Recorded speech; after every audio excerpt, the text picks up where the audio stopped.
imperialismo na África. É o nosso segundo vídeo de história geral sobre o imperialismo. Agora, de forma específica, vamos ver o imperialismo na África. O imperialismo na África tem grandes eventos. O primeiro evento é a partilha da África na Conferência de Berlim. A Conferência de Berlim, 1884-1885, reuniu as nações europeias com o objetivo de fazer o quê? De redividir os mercados, isto é, partilhar a África entre as potências imperialistas. Então, a África foi dividida entre as potências imperialistas europeias. Então, é o que nós chamamos de redivisão de mercados ou partilha de colônias. Presta atenção que o primeiro ponto que nós vamos ver é que ocorreu uma divisão desigual entre as nações europeias. Algumas nações mais antigas, Inglaterra e França, vão ficar com mais colônias.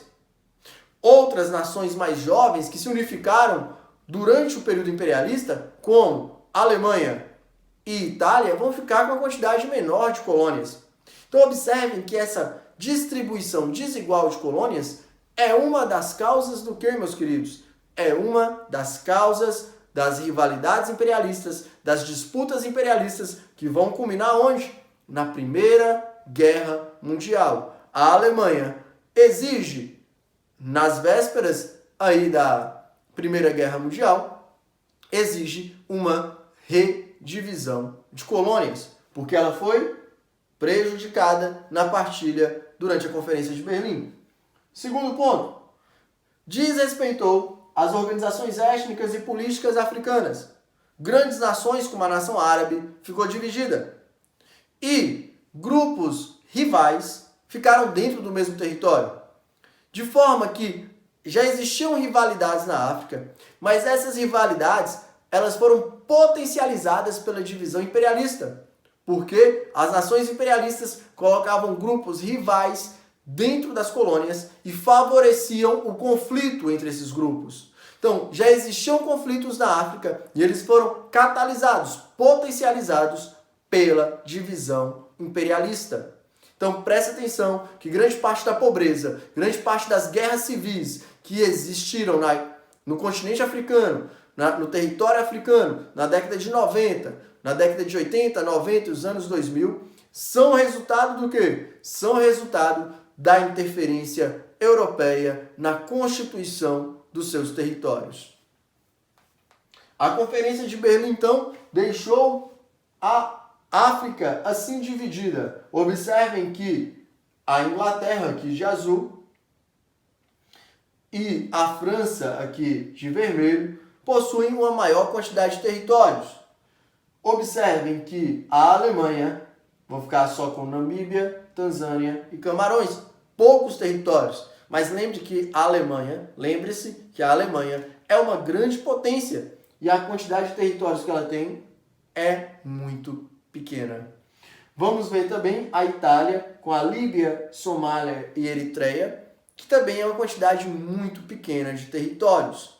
O que eu quero mostrar a vós, meus queridos? O que eu quero mostrar é exatamente essa distribuição desigual que motiva a Primeira Guerra Mundial.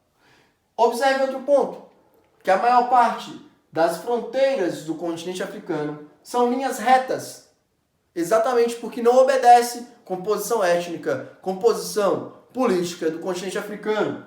Então observem que essa interferência europeia é em grande parte causadora de conflitos que até hoje existem no continente africano.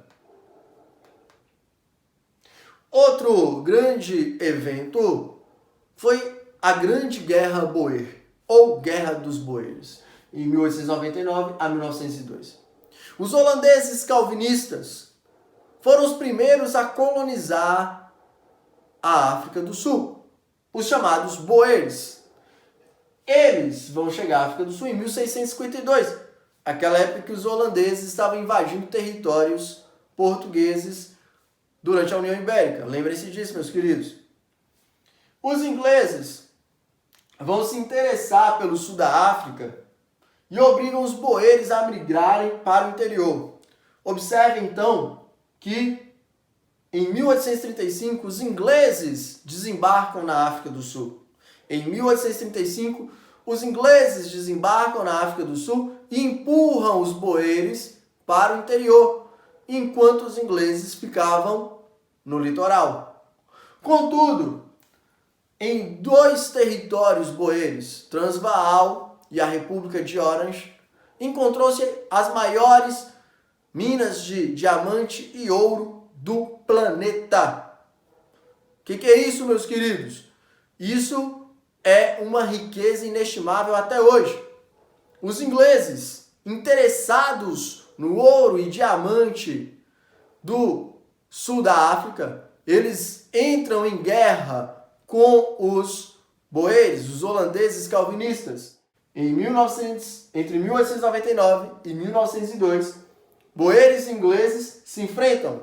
Em 1902, a vitória é da Inglaterra. O que isso significa, meus queridos? Que a partir desse momento, a África do Sul, toda a África do Sul, se torna colônia formal do imperialismo britânico, do imperialismo inglês. Meus queridos, vamos para o nosso último tema, que é o Congo belga.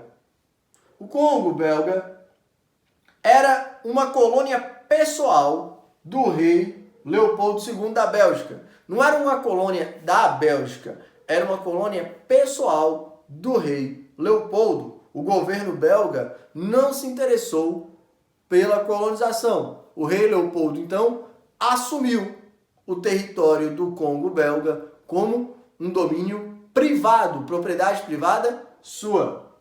E lá ele inicia a exploração de marfim e borracha. Como aconteceu? Com o discurso de levar a civilização, o nosso Leopoldo confiscou as terras das tribos, sequestrou crianças e mulheres dos trabalhadores, praticaram estupros e assassinatos. Eles torturavam mulheres e crianças, cortando as mãos das crianças e das mulheres, caso os homens não alcançassem as metas de extração do marfim e da borracha. E aí, meus queridos, a intervenção de Leopoldo levou a 15 milhões de mortos. Meus queridos, 15 milhões de mortos. A comoção internacional levou a comunidade internacional a tirar o Congo belga dos domínios de Leopoldo II e ser administrado por um organismo internacional liderado pelo parlamento belga. Mas preste atenção para vocês entenderem o significado do que é imperialismo. Imperialismo é exploração. Observem as fotos de como as mulheres, de como os trabalhadores eram torturados. Observem aqui a figura de familiares dos trabalhadores que tiveram suas mãos cortadas porque esses trabalhadores não alcançaram as metas. Observe também essa figura de um pai observando os pés e as mãos do seu filho que foram decepados. Meus queridos, imperialismo é isso. Imperialismo é dominação, imperialismo é exploração. Terminamos aqui o colonialismo da África. Fica aqui essas imagens para vocês refletirem. Obrigado pela atenção, obrigado pelo carinho. Até o próximo vídeo.